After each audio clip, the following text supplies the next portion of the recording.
നമ്മളൊക്കെ അള്ളാഹുവിനെ സ്നേഹിക്കുന്നവരാണ്. അള്ളാഹ് ഇരിക്കുന്നത് എവിടെയാണെന്ന് നിങ്ങൾക്കറിയുമോ?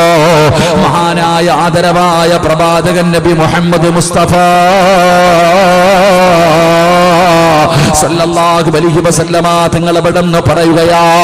പ്രവാചകൻ അള്ളാഹുവിനെ കുറിച്ച് പറഞ്ഞു കൊടുക്കുമ്പോ ഒരു സ്വഹാബി ചോദിക്കുന്നു, നബിയേ യാ റസൂലല്ലാഹ്, അല്ലാഹുവിന്റെ നബിയേ അല്ലാഹു ഇരിക്കുന്നത് എവിടെയാണ് നബിയേ? അല്ലാഹു ഇരിക്കുന്നത് എവിടെയാണ്?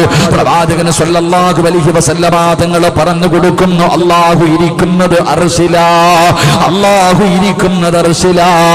ഉടനെ സ്വഹാബത്ത് ചോദിക്കുന്നു, അയിന അർശുല്ലാഹ്, അല്ലാഹുവിന്റെ സിംഹാസനം ഇരിക്കുന്നത് എവിടെയാണ് നബിയേ? അല്ലാഹു ഇരിക്കുന്നത് സിംഹാസനത്തിലാണ്. എവിടെയാണ് സിംഹാസനം ഇരിക്കുന്നത്? അത് ആകാശത്തിലാണോ, ഭൂമിയിലാണോ, കടലിലാണോ, കരയിലാണോ, വെള്ളത്തിന്റെ അടിയിലാണോ, പണക്കാരന്റെ വീട്ടിലാണോ, പാവപ്പെട്ടവന്റെ വീട്ടിലാണോ? പടച്ചവനെ എവിടെയാണ് അള്ളാഹുവിന്റെ അർശ് ഇരിക്കുന്നതെന്ന് പ്രവാചകനോട് തന്റെ സ്വഹാബത്ത് ചോദിക്കുമ്പോ അള്ളാഹുവിന്റെ പ്രവാചകൻ എവിടെന്ന് പറയുന്നു, സ്വഹാബാ അള്ളാഹുവിന്റെ അർശ് ഇരിക്കുന്ന സ്ഥലം എവിടെയെന്നറിയുമോ? സുലൈഖ പറഞ്ഞത് വെറുതെയല്ല, സുലൈഖ പറഞ്ഞത് വെറുതെയല്ല. യൂസുഫേ, എന്റെ ഹൃദയം മുഴുവനും പണ്ട് നീയായിരുന്നു, പക്ഷേ ഇന്ന് എന്റെ ഹൃദയത്തിന്റെ അകത്ത് നീയല്ല അല്ലയാ. അള്ളാഹുവിന്റെ പ്രവാചകൻ എവിടെന്ന് പറയുന്നു, സ്വഹാബാ ഖൽബുൽ മുഅ്മിനി അർശുല്ലാഹ്, അള്ളാഹുവിന്റെ അർശ് ഇരിക്കുന്നത് ഒരു യഥാർത്ഥ വിശ്വാസികളുടെ ഹൃദയത്തിന്റെ അകത്താണ്, ഒരു മുസ്ലിമിന്റെ ഹൃദയത്തിന്റെ അകത്താണ് പടച്ചവന്റെ സിംഹാസനം ഇരിക്കുന്നതെന്ന് പ്രവാചകൻ എവിടെന്ന് പഠിപ്പിക്കുമ്പോ എന്റെ പ്രിയപ്പെട്ടവരെ, അള്ളാഹു ഇഷ്ടപ്പെടുന്നവരാകണം, അള്ളാഹു സ്നേഹിക്കുന്നവരാകണം. നമ്മളൊക്കെ പടച്ചവനെ സ്നേഹിക്കുന്നവരാണ്. അള്ളാഹുവിനോട് നമുക്ക് അല്പമെങ്കിലും സ്നേഹമുള്ളത് കൊണ്ടാണ് എല്ലാ തിരക്കുകളും മാറ്റിവെച്ചിട്ട് ഈ സമയത്ത് ഈ സദസ്സിൽ വന്നിരിക്കുന്നത്. ഇത് വലിയ മഹത്വമുള്ള സദസ്സാണ്. റോഡിലൂടെ എത്രയോ പേര് വെറുതെ നടക്കുന്നു, എത്രയോ പേര് വീടിനകത്തിരിക്കുന്നു, എത്രയോ പേര് വയത് കേൾക്കാൻ വന്നിട്ട് റോഡിൽ നിൽക്കുകയാണ്. പലർക്കും ഇതിനകത്ത് കയറിയിരിക്കാൻ സമയമില്ലല്ലോ. രോഗം പിടിച്ചവർ ഇവിടെ ഇരിപ്പുണ്ട്, ഗർഭിണികളായ പെണ്ണുങ്ങൾ ഇരിപ്പുണ്ട്, പ്രായം ചെന്ന ഉമ്മമാരിരിക്കുന്നുണ്ട്. എന്തുകൊണ്ടാണ് നിങ്ങൾക്ക് ഇവിടെ ഇരിക്കാനുള്ള ഭാഗ്യം കിട്ടിയതെന്നറിയുമോ? അള്ളാഹുവിന്റെ പ്രവാചകൻ എവിടെന്ന് പറഞ്ഞല്ലോ, ഈ ദുനിയാവിൽ രണ്ട് സ്വർഗമുണ്ട്, ഈ ദുനിയാവിൽ രണ്ട് സ്വർഗമുണ്ട്. അതിലെ ഒരു സ്വർഗം ഏതെന്നറിയുമോ? അങ്ങ് മദീനത്ത് അല്ലാഹുവിന്റെ പ്രവാചകന്റെ റൗളാ ശരീഫിന്റെ ചാരത്ത് അല്ലാഹുവേ മാ ബൈന ഖബരി വ മിൻബരി റൗളത്തുൻ മിൻ റിയാദിൽ ജന്നാ. അള്ളാഹുവിന്റെ പ്രവാചകൻ എവിടെന്ന് പഠിപ്പിച്ചല്ലോ, മദീനത്ത് പടച്ചവനെ ജന്നത്ത് അള്ളാഹുവിന്റെ പ്രവാചകന്റെ റൗളയിലേക്ക് കടന്നു ചെല്ലുമ്പോ, അതാ പടച്ചവനെ മസ്ജിദ് നബവിയിൽ കടന്നു ചെല്ലുമ്പോ ഒന്ന് രണ്ട് റക്അത്ത് നമസ്കരിക്കാൻ, ഒന്ന് സുജൂദ് ചെയ്യാൻ ജനങ്ങളെ കാത്തു നിൽക്കുന്ന ദുനിയാവിലെ സ്വർഗമുണ്ടല്ലോ. ആ ദുനിയാവിലെ സ്വർഗത്തിൽ പോയി നിസ്കരിക്കണമെന്ന്, ദുആ ചെയ്യണമെന്ന്, സുജൂദ് ചെയ്യണമെന്ന് ഞാനും നിങ്ങളും ജീവിതത്തിൽ വല്ലാതെ ആഗ്രഹിക്കുന്നവരാ. അത് ദുനിയാവിലെ ഒരു സ്വർഗമാണ്. രണ്ടാമത്തെ സ്വർഗം ഏതെന്നറിയുമോ? അത് ഇൽമ പറയുന്ന മജ്ലിസാ, അത് ഇൽമ പറയുന്ന മജ്ലിസാ. പടച്ചവനെ സ്വർഗത്തിലിരിക്കാൻ അവസരം കിട്ടിയിട്ട് ഇല്ല ഉസ്താദേ, ഞാൻ എന്നതാ റോഡിലേ നിൽക്കൂ, ഞാൻ വെളിയിലേ നിൽക്കൂ, ഞാൻ വീട്ടിലിരുന്നേ കേൾക്കൂ. എന്റെ പ്രിയപ്പെട്ടവരെ, നിങ്ങൾ അങ്ങനെ ചെയ്യരുത്. ഇത് സ്വർഗമാണ്, ഇത് ദുനിയാവിലെ സ്വർഗമാണ്. നിന്റെ ജീവിതത്തിലെ ഏറ്റവും വലിയ അഭിലാഷം എന്താ? വയല് കേൾക്കാൻ കടന്നു വന്നിട്ട് റോഡിലെ കടയുടെ മുന്നിൽ കൂടി നിൽക്കുന്ന സഹോദരങ്ങളോട്, ഏ മനുഷ്യ, നിന്റെ ജീവിതത്തിലെ ഏറ്റവും വലിയ മോഹമെന്താ? സ്വർഗത്തിൽ പോകണമെന്നല്ലേ? അതിനല്ലേ നിസ്കരിക്കുന്നത്, അതിനല്ലേ ഖുർആൻ ഓതുന്നത്, അതിനല്ലേ സദഖ കൊടുക്കുന്നത്, അതിനല്ലേ ദിക്ർ പറയുന്നത്, അതിനു വേണ്ടിയല്ലേ നല്ല കാര്യങ്ങൾ ചെയ്യുന്നത്. പക്ഷേ നീ ഒന്ന് ചിന്തിച്ചു നോക്ക്, കണ്ണിന്റെ മുന്നിൽ സ്വർഗം കാണിച്ചു തന്നിട്ട് കണ്ണിന്റെ മുന്നിൽ സ്വർഗം കാണിച്ചു തന്നിട്ട് കേറിയിരിക്കാൻ മടിക്കുന്ന നിനക്കെങ്ങനാ അല്ലാഹുവിന്റെ സ്വർഗത്തിലേക്ക് കടന്നു പോകാൻ കഴിയുന്നത്? അതുകൊണ്ട് പടച്ചവനെ, അല്ലാഹു നമ്മളെ ഇഷ്ടപ്പെടുന്നുണ്ടോ? അല്ലാഹു നമ്മളെ ഇഷ്ടപ്പെടുന്നുണ്ടോ? അല്ലാഹു നമ്മളെ ഇഷ്ടപ്പെടുന്നത് കൊണ്ടാണ് പടച്ച റബ്ബ് ഇവിടെ ഇരിക്കാൻ അവസരം തന്നത്. അതുകൊണ്ട് പ്രിയപ്പെട്ട സഹോദരാ, അല്ലാഹു നമ്മളെ ഇഷ്ടപ്പെടണോ? അല്ലാഹുവിന്റെ സ്നേഹം ലഭിക്കണോ? അതോ വൺ സൈഡ് പ്രണയമാകണോ? എന്റെ പ്രിയപ്പെട്ടവരെ, അല്ലാഹു നമ്മളെ സ്നേഹിച്ചു കഴിഞ്ഞാൽ പിന്നെ എന്തിനാ നമ്മൾ പേടിക്കുന്നത്? എന്തിനാ പ്രയാസപ്പെടുന്നത്? നമ്മൾ ആരെയാണ് പേടിക്കേണ്ടത്? പടച്ചവനെ, അല്ല നമ്മുടെ കൂടെയുണ്ടല്ലോ, പിന്നെ എന്തിനാ നമ്മൾ പേടിക്കുന്നത്? അല്ലാഹുവിന്റെ പരിശുദ്ധമായ ഖുർആൻ പടന്ന് പറഞ്ഞല്ലോ, വഇദാ സഅലക ഇബാദി അന്നി ഫഇന്നി ഖരീബ് ഉജീബു ദഅവത ദാഇ ഇദാ ദഅാനി ഫല്യസ്തജീബു ലീ. അല്ലാഹു നമ്മുടെ കണ്ണിന്റെ ഞരമ്പിനേക്കാൾ നമ്മുടെ കൂടെ അടുത്തിരിക്കുകയാ. അതുകൊണ്ട് എന്റെ പ്രിയപ്പെട്ടവരോട് പറയുകയാണ്, അല്ലാഹു നമ്മളെ ഇഷ്ടപ്പെടണോ? അല്ലാഹു നമ്മളെ സ്നേഹിക്കണോ? അല്ലാഹു ഇഷ്ടപ്പെടുന്ന അടിമയാകണോ? എന്റെ പ്രിയപ്പെട്ടവരെ, അവന്റെ ജീവിതത്തിൽ വേണ്ട ഗുണങ്ങൾ എന്താ? ആ മനുഷ്യന്റെ ജീവിതത്തിൽ വേണ്ട ഗുണങ്ങൾ എന്താ? എന്റെ പ്രിയപ്പെട്ടവരോട് പറയുന്ന ഈ പറയുന്ന ഗുണങ്ങളെങ്ങാട് നിങ്ങളുടെ ജീവിതത്തിൽ ഉണ്ടായാ അല്ലാഹു നിങ്ങളെ സ്നേഹിക്കുകയാ. പെങ്ങളെ, ഭർത്താവല്ല സ്നേഹിക്കുന്നത്, മക്കളല്ല സ്നേഹിക്കുന്നത്, കൂടപ്പറപ്പല്ല സ്നേഹിക്കുന്നത്. ഇവിടെ ആര് സ്നേഹിച്ചാലും എന്തെങ്കിലും ഒരു നേട്ടമില്ലാതെ ഒരുത്തനും സ്നേഹിക്കില്ല. അതാണാകട്ടെ പെണ്ണാകട്ടെ, നമ്മൾ ആരെങ്കിലും സ്നേഹിക്കണമെങ്കിൽ എന്തെങ്കിലും ഒരു പ്രയോജനമില്ലാതെ ഒരു മനുഷ്യനും നമ്മളെ സ്നേഹിക്കില്ല. ഭർത്താവ് പറയുന്ന ഉസ്താദ്, എന്റെ ഭാര്യയ്ക്ക് എന്നോട് സ്നേഹമില്ല, എന്റെ മക്കൾക്ക് എന്നോട് സ്നേഹമില്ല.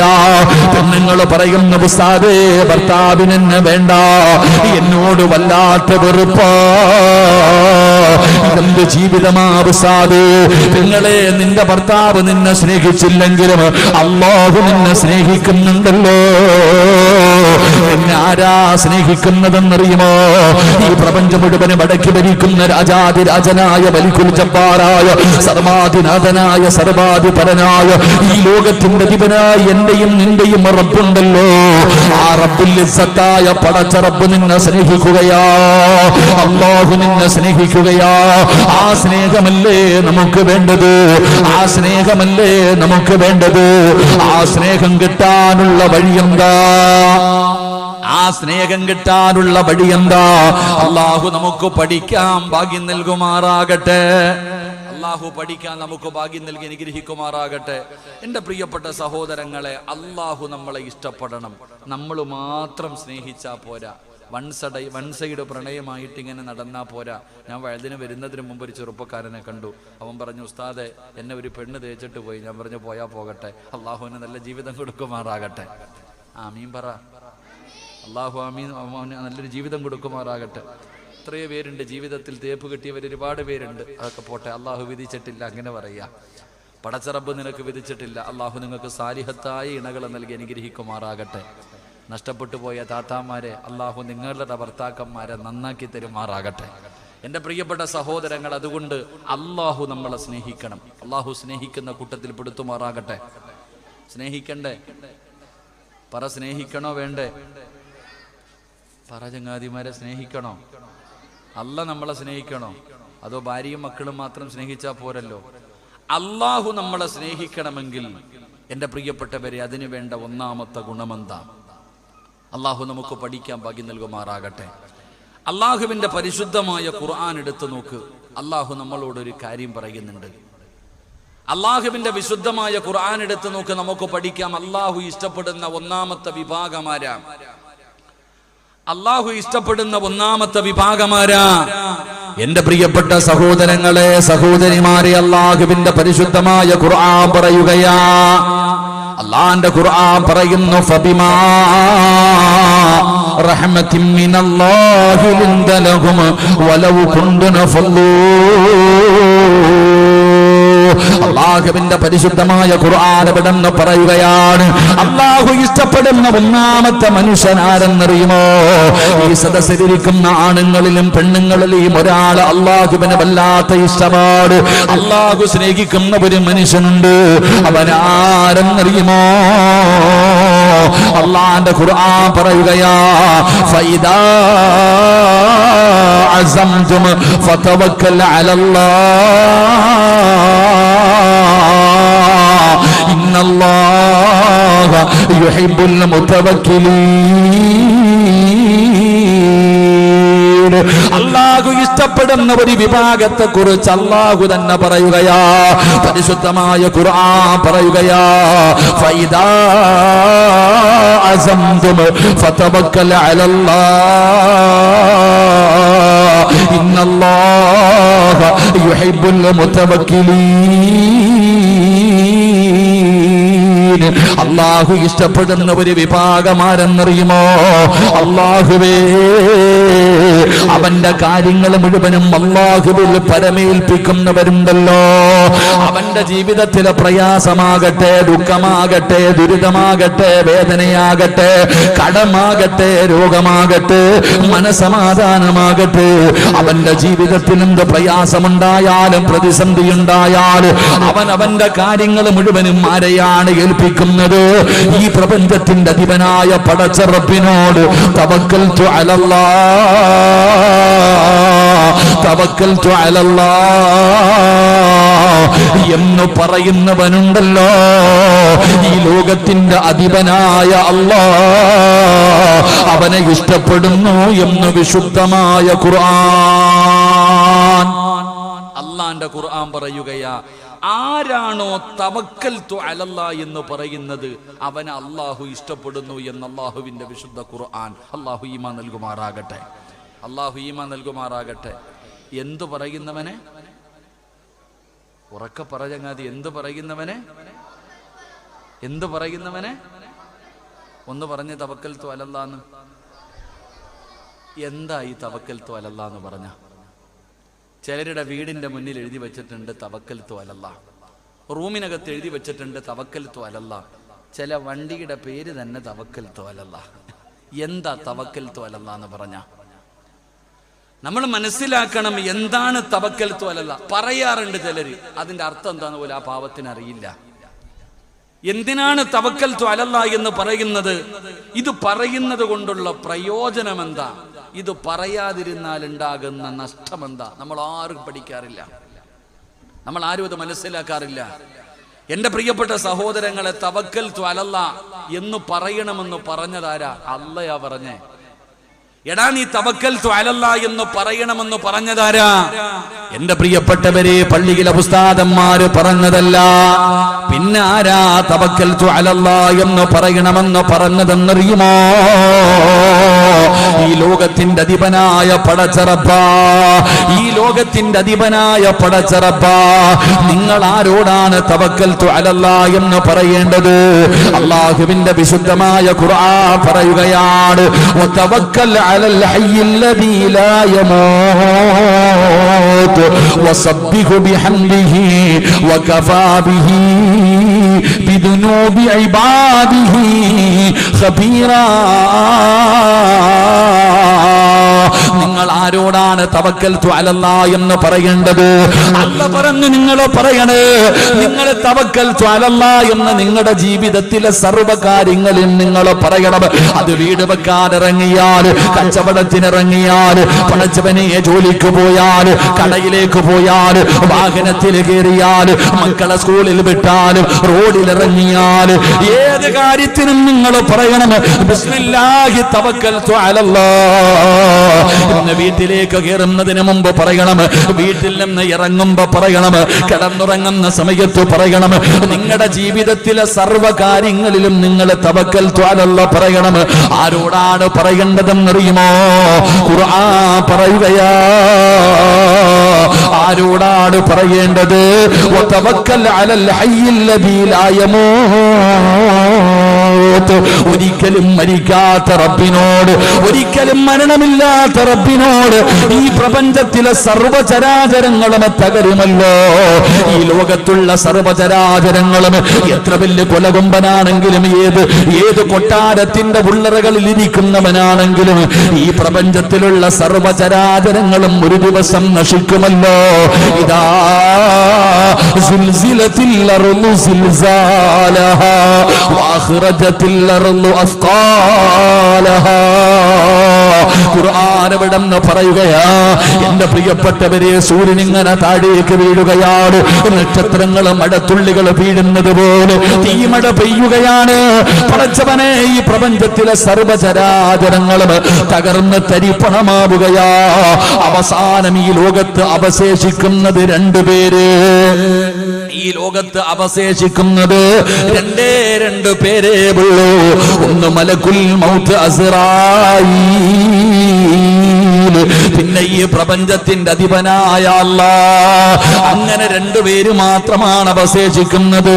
അല്ലാഹു ചോദിക്കുന്നു, അസ്റായീലേ, ഇനി ആരാ പോകേണ്ടത്? ഇനി ആരാ പോകേണ്ടത്? അല്ലാഹുവേ, ഞാനാണ് പടച്ചവനെ, ഞാനാണ് പടച്ചവനെ. അസ്റായീലും അങ്ങനെ മരിക്കുകയാ. അല്ലാഹു മാത്രമല്ലേ ഈ ദുനിയാവിലുള്ളൂ. ഈ പ്രപഞ്ചത്തിൽ മരണമില്ലാതെ ഇരിക്കുന്ന ഏക വ്യക്തി അല്ലാഹുവാ. അതുകൊണ്ട് നിന്റെ കാര്യങ്ങൾ ഏൽപ്പിക്കേണ്ടത് ആ പടച്ച റബ്ബിനെയാണ്. ആ റബ്ബിന്റെ കയ്യിലാണ് നിന്റെ കാര്യങ്ങൾ ഏൽപ്പിക്കേണ്ടത്. ഇത് അല്ലാഹുവിന്റെ ഖുർആൻ പറയുകയാ. ഒരിക്കലും മരണം ബാധിക്കാത്തവനായ, എന്നും എന്നും ജീവിച്ചിരിക്കുന്നവനായ പടച്ച റബ്ബിനെയാണ് നീ നിന്റെ കാര്യങ്ങൾ ഏൽപ്പിക്കേണ്ടത്. എന്നിട്ട് ഖുർആൻ പറയുകയാ, അല്ലാഹു ലാ ഇലാഹ ഇല്ലാ ഹുവ വഅലല്ലാഹി ഫല്യതവക്കലിൽ മുതവക്കൽ. അതാ ഖുർആൻ എവിടെന്ന് പറയുകയാ, വഅലല്ലാഹി ഫല്യതവക്കലിൽ മുഅ്മിനൂൻ. ഖുർആൻ മറ്റൊരു ഭാഗത്ത് പടച്ച റബ്ബിനെ പരമേൽപ്പിക്കുന്നതിനെ കുറിച്ച് പറയുകയാ. അല്ലാഹുവിന്റെ ഖുർആൻ അവിടെന്ന് മറ്റൊരു ഭാഗത്ത് പറയുകയാ, വമൻ യതവക്കൽ അലല്ലാഹ് ഫഇന്നല്ലാഹ അസീസുൻ ഹകീം. പരിശുദ്ധമായ ഖുർആൻ അവിടെന്ന് പരച്ചവനോട് പരമേൽപ്പിക്കുന്നതിനെ കുറിച്ച് അവിടെന്ന് പറഞ്ഞു തരികയാ. എന്റെ പ്രിയപ്പെട്ടവരെ, ഖുർആൻ പറയുകയാ, ഖുൽ ഹസ്ബി അല്ലാഹ് അലൈഹി യതവക്കലിൽ മുതവക്കിലൂൻ. ഖുർആനിന്റെ ഒരുപാട് ഭാഗങ്ങളിൽ പടച്ച റബ്ബ് തവക്കൽതു അലല്ലാഹ് പറയുന്നതിനെ കുറിച്ച് പറഞ്ഞു തരികയാ. എന്റെ പ്രിയപ്പെട്ടവരെ, ഖുർആനിൽ മാത്രമല്ല, മഹാനായ നബി മുഹമ്മദ് മുസ്തഫ സല്ലല്ലാഹു അലൈഹി വസല്ലമ തങ്ങൾ പറയുകയാണ്, അല്ലാഹുവിന്റെ പ്രവാചകനും നമുക്ക് പഠിപ്പിച്ചു തരുന്നുണ്ട്. എന്റെ പ്രിയപ്പെട്ടവരെ, പ്രവാചകന്മാരുടെ ചരിത്രങ്ങൾ എടുത്തു നോക്കൂ. പ്രവാചകന്മാരുടെ ചരിത്രങ്ങൾ എടുത്തു നോക്കൂ. എല്ലാ പ്രവാചകന്മാരും അല്ലാഹുവിലേക്ക് അവരുടെ കാര്യങ്ങൾ പരമേൽപ്പിച്ചവരാ. അതുകൊണ്ട് ഖുർആൻ നമ്മളോട് പറഞ്ഞു തരികയാ, നിങ്ങളുടെ കാര്യങ്ങൾ നിങ്ങൾ അല്ലാഹുവിനെ പരമേൽപ്പിക്കണേ. ജീവിതത്തിൽ തവക്കൽതു അലല്ലാഹ്, അത് വീട്ടിൽ എഴുതി വെക്കാറുള്ളതല്ല, അത് പടച്ചവനെ വാഹനത്തിൽ എഴുതി വെക്കാറുള്ളതല്ല, അത് നിന്റെ വാഹനത്തിന്റെ പേരാക്കാനുള്ളതല്ല, അത് പറയാറുള്ളതാ. അത് പറയാറുള്ളതാ. എപ്പോഴാണ് പറയേണ്ടതെന്നറിയുമോ? പറഞ്ഞാ കിട്ടുന്ന പ്രതിഫലമറിയുമോ? പറയാതിരുന്ന വരുന്ന നഷ്ടമെന്തെന്നറിയുമോ? നീ പറയുന്ന വാക്കിന്റെ അർത്ഥമെന്തെന്നറിയുമോ? അല്ലാഹു പഠിക്കാൻ ഭാഗ്യം നൽകുമാറാകട്ടെ. എന്റെ പ്രിയപ്പെട്ടവരെ, നമ്മളൊക്കെ പറയാറുണ്ട് തവക്കൽതു അലല്ലാഹ്. അല്ലാഹു പറയാൻ ഭാഗ്യം തരുമാറാകട്ടെ. അല്ലാഹു പറയാൻ ഭാഗ്യം തരുമാറാകട്ടെ. എന്റെ പ്രിയപ്പെട്ട സഹോദരങ്ങളെ, തവക്കൽതു അലല്ലാഹ് എന്ന് പറയുന്നത് നമ്മുടെ നാവിന്റെ തുമ്പിൽ എപ്പോഴും വേണം. ഏത് കാര്യം പറയുമ്പോഴും ബിസ്മില്ലാഹി തവക്കൽതു അലല്ലാഹ്. വീട് വെക്കാൻ ഇറങ്ങാ, തവക്കൽതു അലല്ലാഹ്. മക്കളെ കെട്ടിക്കാൻ ഇറങ്ങാ, തവക്കൽതു അലല്ലാഹ്. കച്ചവടത്തിന് പോകുന്നു, തവക്കൽതു അലല്ലാഹ്. ബിസിനസ് തുടങ്ങുന്നു, തവക്കൽതു അലല്ലാഹ്. സ്കൂളിൽ പോകുന്നു, തവക്കൽതു അലല്ലാഹ്. റോഡിൽ ഇറങ്ങുന്നു, തവക്കൽതു അലല്ലാഹ്. എല്ലാ വിഷയത്തിലും തവക്കൽതു അലല്ലാഹ്. അല്ലാഹു നമുക്ക് ഈമാൻ നൽകുമാറാകട്ടെ. ഉറക്കപ്പുറ അല്ലാഹു ഈമാൻ നൽകുമാറാകട്ടെ. ഇത് പറഞ്ഞാൽ കിട്ടുന്ന പ്രതിഫലം എന്താ? ഇത് ചുമ്മാതിങ്ങനെ തവക്കൽതു അലല്ലാഹ് തവക്കൽതു അലല്ലാഹ് എന്ന് സ്റ്റിക്കർ ഒട്ടിക്കാനുള്ളതല്ല. ഇതൊരു മനുഷ്യൻ പറഞ്ഞാൽ ആ മനുഷ്യന് കിട്ടുന്ന പ്രതിഫലം എന്താ? ഇനിയെങ്കിലും പഠിച്ചു വെച്ചോ. അല്ലാഹു നമുക്ക് ഭാഗ്യം തരുമാറാകട്ടെ. ഒന്നാമത്തെ പ്രതിഫലം, ആരാണോ തവക്കൽതു അലല്ലാഹ് എന്ന് പറയുന്നത് അവനെ അല്ലാഹു ഇഷ്ടപ്പെടുമെന്ന് നബി മുഹമ്മദ് മുസ്തഫ സല്ലല്ലാഹു അലൈഹി വസല്ലമ തങ്ങൾ പറയുകയാ, എന്റെ പ്രിയപ്പെട്ടവരെ, ആരാണോ തവക്കൽതു അലല്ലാഹ് എന്ന് പറയുന്നത് ആ മനുഷ്യനെ ഈ പ്രപഞ്ചത്തിന്റെ അധിപനായ പടച്ച റബ്ബുണ്ടല്ലോ, അവൻ അല്ലാഹു അവനെ വല്ലാതെ ഇഷ്ടപ്പെടുകയാ. അല്ലാഹു ഒരു മനുഷ്യനെ ഇഷ്ടപ്പെടുകയാ. അല്ലാഹു ഇഷ്ടപ്പെട്ട് ഒരാൾ അല്ല ഇഷ്ടപ്പെട്ട് കഴിഞ്ഞാ പിഴച്ചവനെ പിന്നെ അവന് രക്ഷപ്പെട്ടല്ലോ, അവന് യാതൊരു പേടിയും വേണ്ടല്ലോ, അവന് യാതൊരു പ്രയാസവും വേണ്ടല്ലോ. ഒരു മനുഷ്യന്റെ ഹൃദയത്തിന്റെ അകത്ത് അല്ല കയറി കഴിഞ്ഞാൽ മഹാനായ ഖലീലുല്ലാഹി ഇബ്രാഹിം നബി അലൈഹിസ്സലാമിന്റെ ചരിത്രം അറിയുമല്ലോ. പിന്നെ വല്ലാത്ത ഒരു ഈമാനാണ്, പിന്നെ വല്ലാത്ത ഒരു ധൈര്യമാണ്. പടച്ചവനെ അവന്റെ കയ്യും കണ്ണും കാലുമെല്ലാം അല്ലാഹു ആകുകയാ. എന്റെ പ്രിയപ്പെട്ടവരെ, ഇബ്രാഹിം നബിയുടെ ചരിത്രം അറിയുമോ? വിഗ്രഹങ്ങളെ തകർത്തതിന്റെ പേരിൽ മദ്രസയിൽ പഠിച്ചിട്ടുണ്ടല്ലോ. ഇബ്രാഹിം നബി അലൈഹിസ്സലാമിനെ നമ്രൂദിന്റെ അനുയായികൾ വന്ന് പിടിച്ചു കെട്ടുകയാണ്. ഇബ്രാഹിം എന്ന് പറയുന്ന ചെറുപ്പക്കാരന് പ്രവാചകനായിട്ടില്ല. പടച്ചവനെ അവിടെ നിന്ന് പിടിച്ചു കെട്ടുകയാണ്. ഇബ്രാഹിം നബി അലൈഹിസ്സലാമിനെ അവിടെ നിന്ന് കൊണ്ടുപോവുകയാ. എന്നിട്ട് എല്ലാവരും കൂടെ തീരുമാനിച്ചു ഇബ്രാഹിമിനൊരു വലിയ ശിക്ഷ കൊടുക്കണം, എല്ലാവർക്കും മാതൃകയാകുന്ന രീതിയിലുള്ള ഒരു ശിക്ഷ കൊടുക്കണം. ഇബ്രാഹിം നബിക്ക് അവർ കൊടുത്ത ശിക്ഷ എന്തെന്നറിയുമോ? അല്ലാഹുവേ പ്രബോധനവുമായിട്ട് ഇബ്രാഹിം നബി ഇറങ്ങിയപ്പോ, വിഗ്രഹങ്ങളെ തകർത്തു കളഞ്ഞപ്പോ ഇബ്രാഹിം നബിയെ കൊല്ലുന്നതിന് വേണ്ടി അവർ തീരുമാനിച്ചത് എന്തെന്നറിയുമോ?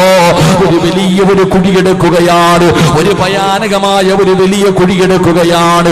എന്നിട്ട് ആ കുഴിക്കകത്ത് മുഴുവനും വിറകിട്ട് തീ നിറയ്ക്കുകയാ.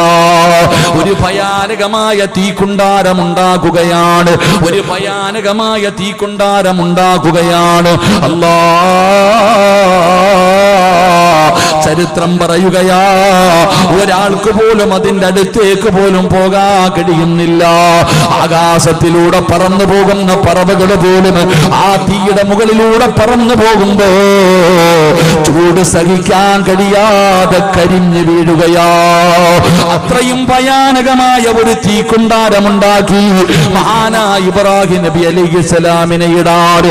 എന്നിട്ട് അതാ ഉയരമുള്ള ഒരു സ്ഥലത്ത് കയറ്റി നിർത്തിയിരിക്കുകയാണ്. ഇബ്രാഹിം നബിയുടെ കൈകാലുകൾ കെട്ടി എന്നിട്ടൊരു അമ്പ് തയ്യാറാക്കുകയാണ്. ആ തീയിലേക്ക് ഇബ്രാഹിം നബിയെ എഴുതിടാൻ ഒരമ്പും ബില്ലും തയ്യാറാക്കി ഇബ്രാഹിം നബിയെ കെട്ടി നിർത്തിയിരിക്കുകയാണ്. വലിച്ചിങ്ങനെ തീക്കുണ്ടാരത്തിലേക്ക് ഇടാൻ, അങ്ങനെ ഭയാനകമായ തീക്കുണ്ടാരത്തിലേക്ക് വലിച്ചെറിയുന്നതിന് വേണ്ടി ഇബ്രാഹിം നബിയെ റെഡിയാക്കി നിർത്തിയിരിക്കുകയാ. അപ്പോഴാണ് വരുന്നത് മുഖറബുൽ അംലാക്ക് മലക്ക് ജിബ്രീൽ അലൈഹിസ്സലാം കടന്നു വരികയാ. ജിബ്രീൽ എന്ന് പറയുന്ന മലക്ക് കടന്നു വരികയാ. മൂസാ നബിയേ, ഒന്ന് അനുവാദം തരുമോ? ഞാൻ രക്ഷപ്പെടുത്താൻ നബിയേ, ഈ തീ ഞാൻ അണച്ചു കളയാൻ നബിയേ, ഞാൻ അങ്ങയെ സഹായിക്കട്ടെ. ആ സമയത്താണ് അല്ലാഹുവേ മൂസാ നബി പറയുന്ന, ജിബ്രീലേ, എനിക്ക് നിന്റെ സഹായം വേണ്ട, എനിക്ക് നിന്റെ സഹായം വേണ്ട. എന്നെ പടച്ച റബ്ബുണ്ടല്ലോ, എന്റെ നാഥനുണ്ടല്ലോ, ആ പടച്ച റബ്ബിനറിയാ എന്നെ രക്ഷപ്പെടുത്താൻ. എനിക്ക് നിന്റെ സഹായം വേണ്ട, എന്റെ കാര്യം നോക്കാൻ എന്റെ റബ്ബുണ്ടല്ലോ, ആ റബ്ബിനറിയാ എന്നെ രക്ഷപ്പെടുത്താ. പടച്ചവനെ, നമ്രൂദിന്റെ തീക്കുണ്ടാരത്തിലേക്ക് അതാ ഉല്ലാസ യാത്രയ്ക്ക് പോയ ഇബ്രാഹിം നബിയുടെ ചരിത്രം ഖുർആൻ പറയുകയാ. ബർദൻ വസലാമൻ അലാ ഇബ്രാഹിം. അതാ ഇബ്രാഹിം നബി എവിടെ നിന്ന് പറഞ്ഞ വാക്കെന്തെന്നറിയുമോ? ഹസ്ബി അല്ലാഹ്, ഹസ്ബി അല്ലാഹ്. എന്റെ പ്രിയപ്പെട്ടവരെ, നമ്രൂദിന്റെ തീക്കുണ്ടാരത്തിലേക്ക് കടന്നുപോയി. പടച്ചവനെ, അതാ മാസങ്ങൾ കഴിഞ്ഞു. ഇബ്രാഹിം നബി അലൈഹിസ്സലാമിന്റെ ശരീരത്തിലെ ഒരു രോമം പോലും കരിയാതെ, ശരീരത്തിലെ ഒരു രോമം പോലും കരയാതെ ഇബ്രാഹിം നബി ആ തീക്കുണ്ടാരത്തിൽ നിന്ന് ദിവസങ്ങൾ കഴിഞ്ഞ്, ആഴ്ചകൾ കഴിഞ്ഞു, അതിനകത്ത് നിന്ന് എഴുന്നേറ്റ് വന്നു എന്ന് ചരിത്രം പറയുമ്പോ, അള്ളാഹു ഇഷ്ടപ്പെട്ട് കഴിഞ്ഞാൽ അങ്ങനെയാ. തവക്കൽതു അലല്ലാഹ് എന്ന് പറഞ്ഞ പിന്നെ എങ്ങനാ? അള്ളാഹുവിന് അവനെ വല്ലാത്ത ഇഷ്ടമാ. എന്റെ പ്രിയപ്പെട്ട പെങ്ങളെ,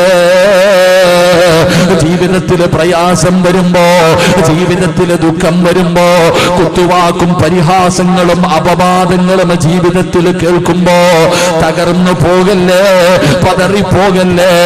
പഠിച്ചോ, ഹസ്ബുനല്ലാഹു നിഅമൽ വകീൽ നിഅമൽ മൗലാ വനിഅമൻ നസീർ.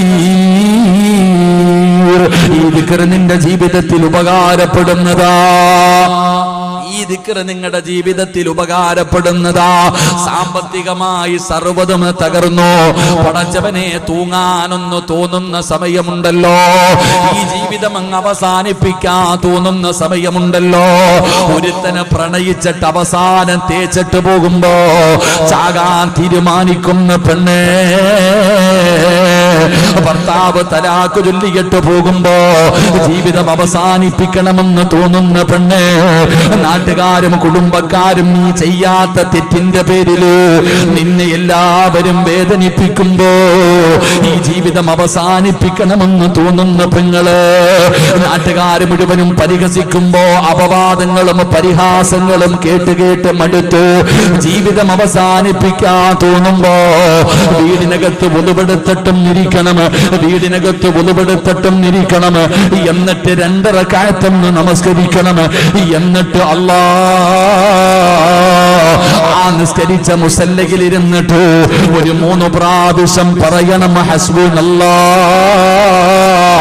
ഹസ്ബുനല്ലാഹ് ഹസ്ബുനല്ലാഹ്.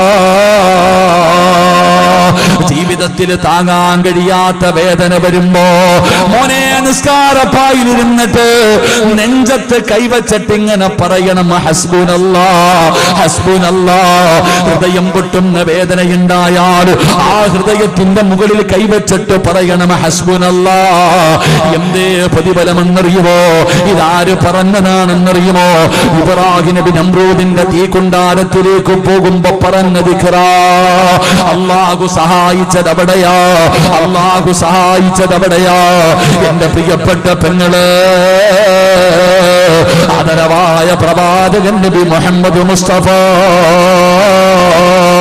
സല്ലല്ലാഹു അലൈഹി വസല്ലമ തങ്ങളുടെ പ്രിയപ്പെട്ട ഭാര്യയാണ് മഹദി ആയിഷ. ആയിഷ ബീബി റളിയല്ലാഹു തആല അൻഹ. ആയിഷ ബീബിക്ക് നിന്നെ പോലെ 20, 25, 30, 35 വയസ്സില്ല. ആയിഷ ബീബി ചെറിയ പെണ്ണാ. ആയിഷ ബീബി റളിയല്ലാഹു തആല അൻഹയെ കുറിച്ച് സൗബാൻ എന്ന് പറയുന്ന ബദരീങ്ങളിൽപ്പെട്ട സ്വഹാബിയാണ്. ആ സഹാബിയുമായിട്ട് ചേർത്ത് വെക്കുകയാണ്. സൗബാനും ആയിഷയും വ്യഭിചരിച്ചിരിക്കുകയാ. അല്ലാഹുവിന്റെ പ്രവാചകന്റെ ഭാര്യയെ പോലും അവിടെ നിന്ന് വെറുതെ വിട്ടില്ല. പിന്നെയല്ലേ പള്ളിക്കരയിലെ പെണ്ണ്, നിന്നെ കുറിച്ച് നാട്ടുകാര് പറയുമ്പോ തകർന്നു പോകരുത്. ആയിഷ ബീബി റളിയല്ലാഹു തആല അൻഹയും സൗബാൻ എന്ന് പറയുന്ന ചെറുപ്പക്കാരനെയും ചേർത്ത് വെച്ചിട്ട് വ്യഭിചാരത്തിന്റെ ആരോപണം നടത്തുകയാ. ഭർത്താവ് മാത്രമല്ല, വീട്ടുകാര് മാത്രമല്ല, നാട്ടുകാര് മാത്രമല്ല, പടച്ചവനെ ഒരു നാട് മുഴുവനും അവിടെ നിന്ന് പറയുകയാ. എവിടെ നോക്കിയാലും ആയിഷ ബീവിയെ കുറിച്ചാണ് ചർച്ച ചെയ്യുന്നത്. അല്ലാഹുവിന്റെ റസൂൽ അവിടെ നിന്ന് കേട്ട് മടുക്കുകയാ. പ്രവാചകൻ എവിടെ പോയാൽ ആയിഷ ബീവിയെ കുറിച്ച് പറയുന്നതാണ് കേൾക്കുന്നത്. റസൂലുള്ളാഹി തങ്ങളൊന്നും മിണ്ടിയില്ല. വീട്ടിലേക്ക് കടന്നു വന്നിട്ട് പറയുന്നു, ആയിഷ. വീടിനകത്ത് തകർന്ന് കരഞ്ഞുകൊണ്ടിരിക്കുന്ന ആയിഷ ബീവി റളിയല്ലാഹു തആല അൻഹയോട് അല്ലാഹുവിന്റെ റസൂൽ പറയുന്നു, ആയിഷ, കുറച്ച് ദിവസം നീ നിന്റെ വീട്ടിൽ പോയി നിൽക്ക്. നീ നിന്റെ വീട്ടിലേക്ക് പോയി നിൽക്കൂ. പടച്ചവനെ, ആയിഷാനെ അള്ളാന്റെ റസൂൽ ഇറക്കി വിട്ടതല്ല, സംശയമുള്ളത് കൊണ്ടല്ല. നിനക്ക് സമാധാനം കിട്ടാ വീട്ടിൽ പോയിരിക്കൂ, അള്ളാഹു തീരുമാനമെടുക്കട്ടെ. പടച്ചവനെ, ആയിഷാ ബീവിക്കെതിരായിരുന്നു തെളിവുകൾ മുഴുവനും ആയിഷയ്ക്ക് എതിരായിരുന്നു. എന്നാലും അള്ളാഹുവിന്റെ പ്രവാചകൻ പറഞ്ഞു, കുറച്ചു ദിവസം സമാധാനം കിട്ടാൻ നീ നിന്റെ വീട്ടിലേക്ക് പോ ആയിഷ.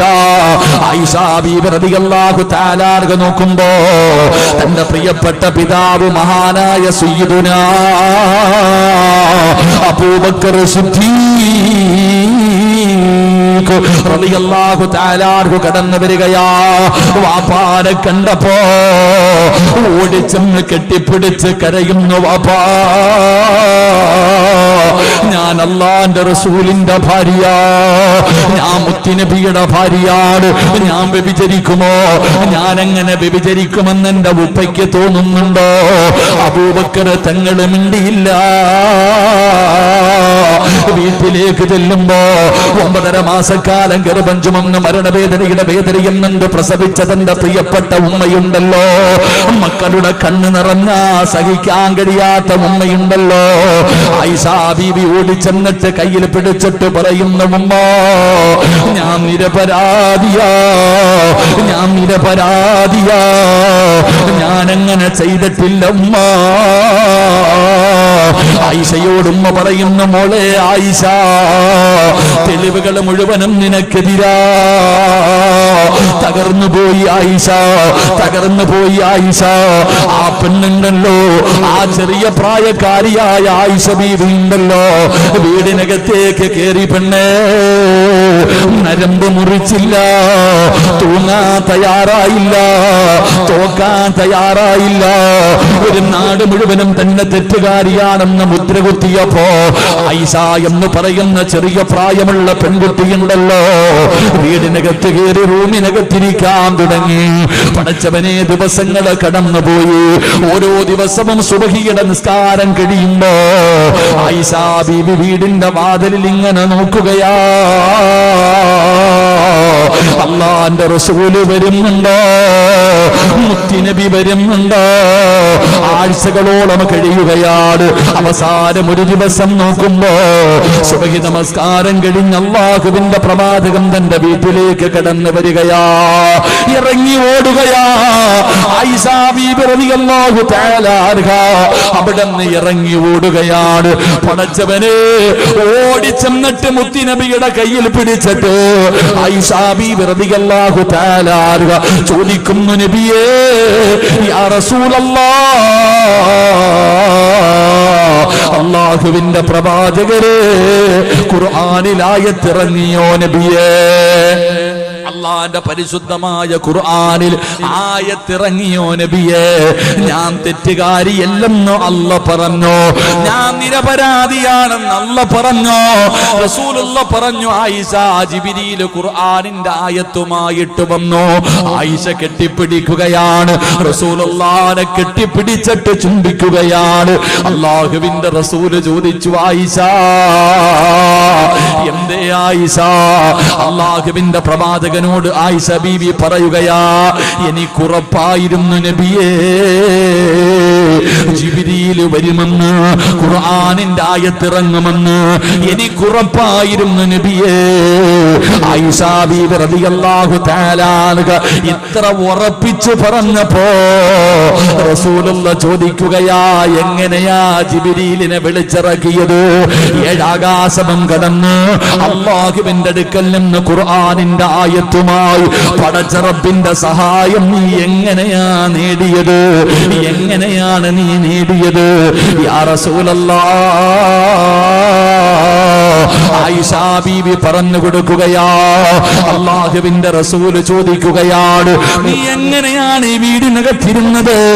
എങ്ങനെയാ മോളെ ആയിഷ നീ ഇങ്ങനെ ക്ഷമിച്ചത്? നിന്നെ കൊണ്ട് എങ്ങനെയാ ഇത് ക്ഷമിക്കാൻ കഴിഞ്ഞത്? എല്ലാവരും ഒറ്റപ്പെടുത്തിയപ്പോ എങ്ങനെയാണ് നീ പിടിച്ചു നിന്നത്? ആ സമയത്താണ് ആയിഷ ബീവി പറയുന്നു, യാ റസൂലല്ലാഹ്, നിസ്കാരപ്പായിരുന്നിട്ട് ഞാൻ പറഞ്ഞത് ഒരേ ഒരു ദിക്റാണ് നബിയേ. നെഞ്ചു പൊട്ടുമ്പോ, കണ്ണ് നിറയുമ്പോ, സഹിക്കാൻ കഴിയാതെ വരുമ്പോ, കണ്ണിലൂടെ കണ്ണുനീരൊഴുകുമ്പോ ഞാൻ പറഞ്ഞത് എന്തെന്നറിയുമോ? ഹസ്ബുനല്ലാഹ് ഹസ്ബുനല്ലാഹ്, എനിക്കല്ല മതി, എനിക്കല്ല മതി. ആയിഷാ ബീവി റളിയല്ലാഹു തആല നിസ്കാരപ്പായിലിരുന്നിട്ട് പറഞ്ഞത് ഹസ്ബുനല്ലാഹു നിഅമൽ വകീൽ നിഅമൽ മൗലാ വനിഅമൻ നസീർ. പറഞ്ഞത് ഈ ദിക്റായിരുന്നു, പറഞ്ഞത് ഈ ദിക്റായിരുന്നു. അതുകൊണ്ട് പഠിച്ചു വെച്ചോ, ഒരാളുടെ ഹൃദയത്തിൽ അല്ല കേറി കഴിഞ്ഞാൽ, ഒരാളെ ഇഷ്ടപ്പെട്ട് കഴിഞ്ഞാ, എന്റെ പ്രിയപ്പെട്ടവരെ, തവക്കൽതു അലല്ലാഹ് പറയുന്ന മനുഷ്യന് കിട്ടുന്ന ഒന്നാമത്തെ പ്രതിഫലം എന്തെന്നറിയുമോ? അവനെ അല്ലാഹു ഇഷ്ടപ്പെടുമെന്ന് അല്ലാഹുവിന്റെ വിശുദ്ധ ഖുർആൻ എവിടെന്ന് പറയുകയാ, അല്ലാഹുവിന്റെ ഖുർആൻ എവിടെന്ന് പറയുകയാ. അതുകൊണ്ട് തവക്കൽതു അലല്ലാഹ് എന്ന് പറഞ്ഞ അല്ലാഹു തരുന്ന ഒന്നാമത്തെ പ്രതിഫലം, അല്ലാഹ് നിന്നെ ഇഷ്ടപ്പെടുന്നുണ്ട്, അല്ലാഹു നിന്നെ സ്നേഹിക്കുന്നുണ്ട്. രണ്ടാമത്തെ കാര്യം എന്തെന്നറിയുമോ? ومن يتوكل على الله فهو حسبه إن الله بالغ أمره قد جعل الله لكل شيء قدرا. പരിശുദ്ധമായ ഖുർആൻ പറയുകയാ, പടച്ച റബ്ബ് നിന്റെ കൂടെയുണ്ടല്ലോ. എന്തിനാ മനുഷ്യ നീ എന്തിനാ പേടിക്കുന്നത്? അല്ല നിന്റെ കൂടെയുണ്ടെങ്കിൽ എന്റെ പ്രിയപ്പെട്ടവരെ, നമ്മൾ എന്തിനാ ഭയപ്പെടുന്നത്? ഈ പ്രപഞ്ചത്തിന്റെ അധിപനായ പടച്ച റബ്ബുണ്ടല്ലോ, നമ്മുടെ കൂടെ ഉണ്ടെങ്കിൽ പടച്ചവനെ നമ്മൾ എന്തിനാ പേടിക്കുന്നത്? നമ്മൾക്ക് അധികാരമില്ല, നമ്മൾക്ക് ആൾബലമില്ല, പടച്ചവനെ നമുക്ക് ഒത്തൊരുമയില്ല, ഒന്നുമില്ലെങ്കിലും നീ എന്തിനാ പേടിക്കുന്നത്? അല്ലാഹ് നിന്റെ കൂടെയുണ്ടല്ലോ.